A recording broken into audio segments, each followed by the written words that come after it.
श्री मल्लिकार्जुन ज्योतिर्लिंग कथा। भूमिका। भारत भूमि की पवित्र धरती पर 12 ज्योतिर्लिंगों का वर्णन किया गया है। वे स्थान जहां स्वयं भगवान शिव ने तेजस्वी रूप में प्रकट होकर भक्तों को दर्शन दिए, उनमें से एक अत्यंत दिव्य स्थान है श्री मल्लिकार्जुन ज्योतिर्लिंग, जो आंध्र प्रदेश के श्रीशैल पर्वत पर स्थित है। यह स्थान कैलाश का दक्षिण द्वार भी कहा जाता है। यह कथा शिव, पार्वती और उनके पुत्रों कार्तिकेय व गणेश के भावनात्मक प्रसंग से प्रारंभ होती है। आरंभ। कैलाश पर्वत की पवित्र कथा। कैलाश पर्वत पर भगवान शिव और माता पार्वती अपने दो पुत्रों गणेश और कार्तिकेय के साथ निवास करते थे। दोनों पुत्र अत्यंत तेजस्वी, बुद्धिमान और वीर थे। समय बीतने के साथ दोनों के विवाह की चर्चा चली। एक दिन माता पार्वती ने भगवान शिव से कहा, स्वामी, हमारे दोनों पुत्र अब युवावस्था को प्राप्त हो चुके हैं। अब हमें उनके विवाह के विषय में विचार करना चाहिए। भगवान शिव मुस्कुराए, देवी, ठीक कहा तुमने, परंतु पहले यह निर्णय होना चाहिए कि इन दोनों में पहले विवाह किसका होगा। देज। प्रतियोगिता का आरंभ।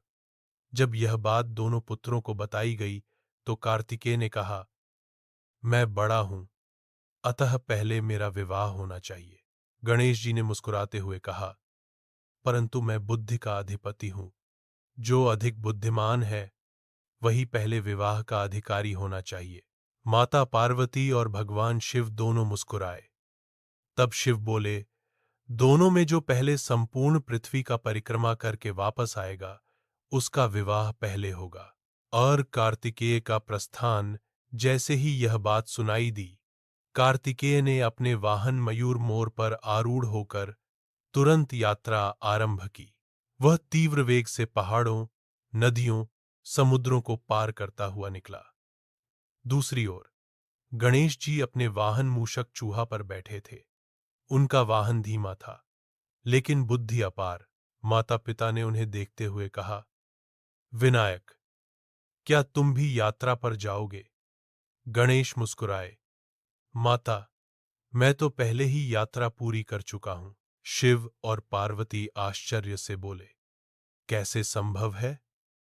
गणेश बोले, संपूर्ण ब्रह्मांड का केंद्र आप दोनों हैं। आप ही सृष्टि के जनक और पालनहार हैं। अतः आपकी परिक्रमा ही समस्त लोकों की परिक्रमा के समान है। यह कहकर गणेश जी ने माता पार्वती और भगवान शिव की 3 बार परिक्रमा की। यह देखकर देवता स्तब्ध रह गए। भगवान शिव ने प्रसन्न होकर कहा, वत्स, तूने बुद्धि की सर्वोच्च मिसाल दी है। तेरा विवाह पहले होगा। गणेश विवाह और कार्तिकेय का क्रोध। भगवान शिव ने गणेश का विवाह रिद्धि और सिद्धि ब्रह्मा की पुत्रियों के साथ कर दिया। समस्त देवता उस उत्सव में सम्मिलित हुए। सारे कैलाश में आनंद की धारा बह रही थी।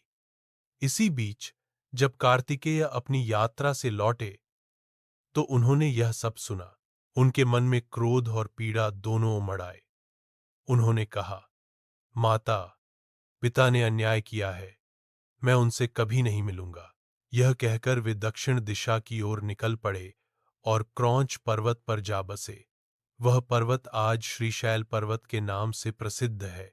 माता पिता का प्रेम और पुत्र वियोग। जब माता पार्वती और भगवान शिव को यह ज्ञात हुआ कि कार्तिकेय दुखी होकर चले गए हैं, तो माता की आंखों से आंसू झरने लगे।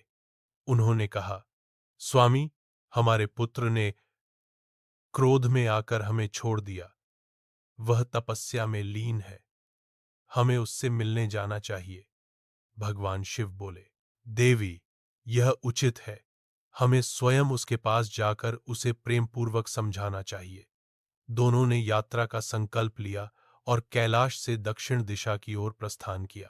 क्रौंच पर्वत पर आगमन लंबी यात्रा के पश्चात भगवान शिव और माता पार्वती क्रौंच पर्वत पहुंचे।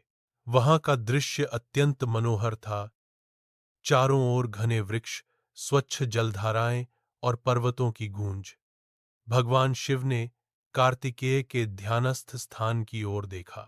वह ध्यान में लीन थे, मुख पर तेज और नेत्रों में विरक्ति। माता पार्वती ने पुकारा, पुत्र कार्तिकेय, हम तुम्हें देखने आए हैं। परंतु कार्तिकेय ने आंखें नहीं खोली। उन्होंने उत्तर दिया, माता, जब आपने मेरे बिना निर्णय ले लिया तो अब इस स्नेह का क्या प्रयोजन। मैं संसार से विमुख हूं। माता पिता का निवास वहीं स्थिर हुआ भगवान शिव ने कहा, वत्स, यदि तू हमारे साथ नहीं लौटना चाहता तो हम तेरे समीप ही रहेंगे। इस प्रकार शिव और पार्वती वहीं क्रौंच पर्वत पर एक गुफा में रहने लगे। माता पार्वती ने उस स्थान को मल्लिका चंपा के फूलों से सजाया और शिव को अर्जुन के नाम से पूजित किया गया। इस प्रकार वहां मल्लिका प्लस अर्जुन इक्वल्स मल्लिकार्जुन नाम पड़ा। दिव्य ज्योतिर्लिंग का प्रकट होना। जब माता पार्वती ने शिव की पूजा मल्लिका के पुष्पों से की, तब शिव प्रसन्न होकर एक तेजोमय ज्योति के रूप में प्रकट हुए। देवताओं ने आकाश से पुष्प वर्षा की और कहा, यह स्थान अब से श्री मल्लिकार्जुन ज्योतिर्लिंग के नाम से प्रसिद्ध होगा। जो यहां दर्शन करेगा उसे वही फल मिलेगा जो कैलाश में शिव दर्शन का होता है। कार्तिकेय की तपस्या और शिव दर्शन। एक दिन कार्तिकेय ने तपस्या के पश्चात शिव से कहा, पिता, मैं अब आपके आदेशों का पालन करूंगा, परंतु मेरा हृदय अब इस पर्वत से जुड़ चुका है। शिव बोले, वत्स, तू यहां रहे, परंतु यह स्थान मेरे और तेरे संयुक्त निवास का प्रतीक होगा। जो भक्त यहां दर्शन करेगा उसे पुत्र सुख, वैभव और मोक्ष तीनों प्राप्त होंगे। श्रीशैल पर्वत की महिमा समय बीतता गया। यह पर्वत स्थान स्वयं शिव पार्वती की उपस्थिति से पवित्र हो गया। यहां देवता, ऋषि, यक्ष और असंख्य साधक तपस्या करने लगे। शिव पुराण में कहा गया है, दक्षिणे श्रीशैले पर्वते शिवो मल्लिकार्जुनः तस्य दर्शन मात्रेण पापम नश्यति तत्तक्षणम। अर्थात श्रीशैल पर्वत पर विराजमान मल्लिकार्जुन का केवल दर्शन करने मात्र से मनुष्य के पाप क्षण भर में नष्ट हो जाते हैं। पाताल गंगा और पवित्र नदी की उत्पत्ति मल्लिकार्जुन मंदिर के समीप एक तीव्र धारा बहती है, जिसे पाताल गंगा कहा जाता है। कहा जाता है कि यह नदी स्वयं गंगा की एक शाखा है, जो यहां शिव की आज्ञा से प्रकट हुई। जब माता पार्वती ने यहां पूजा हेतु जल की इच्छा की, तो शिव ने अपने त्रिशूल से भूमि को स्पर्श किया और वहीं से जलधारा फूट पड़ी। यह वही पवित्र नदी है जिसमें स्नान करने से समस्त पाप नष्ट हो जाते हैं। श्रीशैल का चमत्कारिक पर्वत कहते हैं कि यह पर्वत स्वयं कैलाश का अंश है। जब रावण ने कैलाश को उठाने का प्रयास किया था, तब भगवान शिव के आघात से उसका एक भाग पृथ्वी पर आ गिरा। वही श्रीशैल पर्वत बना। यह पर्वत अष्टकोणीय आकार का है और इसे दक्षिण का कैलाश कहा जाता है। चंद्रगुप्त और आदिशंकर की कथा इतिहास में उल्लेख है कि आदि शंकराचार्य ने भी श्रीशैल की यात्रा की थी और यहाँ पर शक्तिपीठ की स्थापना की थी, क्योंकि यही वह स्थान है जहाँ सती का कंठ गिरा था। इसीलिए इसे शक्तिपीठ भी कहा जाता है। यहाँ शिव पार्वती दोनों की संयुक्त आराधना होती है। शिव मल्लिकार्जुन रूप में और पार्वती भ्रमरांबा देवी के रूप में। भ्रमरांबा देवी की कथा कहा जाता है कि एक समय महिषासुर नामक असुर ने देवताओं को अत्याचार से पीड़ित किया। तब देवी पार्वती ने भ्रमर मधुमक्खी का रूप धारण किया और उस दैत्य का वध किया। तब से उन्हें भ्रमरांबा देवी कहा गया। उनका मंदिर मल्लिकार्जुन ज्योतिर्लिंग के समीप ही स्थित है, जो अष्टादश शक्तिपीठों में से एक है। मल्लिकार्जुन दर्शन का फल पुराणों में कहा गया है कि जो व्यक्ति जीवन में एक बार भी श्री मल्लिकार्जुन के दर्शन करता है, उसे पुनर्जन्म नहीं लेना पड़ता। जो वहां दीपदान करता है, उसे सूर्यलोक की प्राप्ति होती है। जो जलाभिषेक करता है, उसे ब्रह्महत्या जैसे पापों से भी मुक्ति मिलती है। भक्तों के अनुभव और सिद्धियां कहा जाता है कि अनेक संतों और ऋषियों को यहाँ शिव के साक्षात दर्शन हुए। भक्त कनकदास, शंकरदेव और कई सिद्ध योगियों ने यहाँ ध्यान साधना की और सिद्धि प्राप्त की। आज भी यहाँ आधी रात को मंदिर के गर्भगृह से घंटियों की ध्वनि और मंदार की सुगंध महसूस की जा सकती है, जिसे लोग शिव पार्वती के रात्रि विहार का संकेत मानते हैं। विशेष पर्व और उत्सव।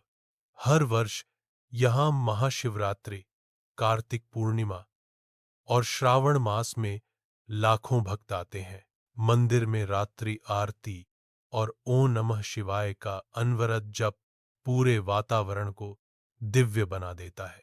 अंतिम संदेश। भगवान मल्लिकार्जुन स्वयं भक्तों को कहते हैं, जो मेरे नाम का स्मरण करेगा, मैं स्वयं उसके समीप रहूंगा। मैं केवल शिवलिंग में नहीं, उसके हृदय में वास करता हूं, जो भक्ति से परिपूर्ण है। उपसंहार। श्री मल्लिकार्जुन ज्योतिर्लिंग की यह कथा हमें यह सिखाती है कि ज्ञान और कर्म दोनों आवश्यक हैं, परंतु उनमें प्रेम और भक्ति का संग होना अनिवार्य है। जैसे गणेश ने बुद्धि से विजय पाई, वैसे ही कार्तिकेय ने त्याग से ज्ञान प्राप्त किया और शिव पार्वती ने दोनों को समान स्नेह से अपनाया। यह कथा अंततः यही संदेश देती है, जहां प्रेम, श्रद्धा और समर्पण है, वहीं शिव का सच्चा निवास है। दिस इज हर हर महादेव। श्री मल्लिकार्जुन महाराज की जय।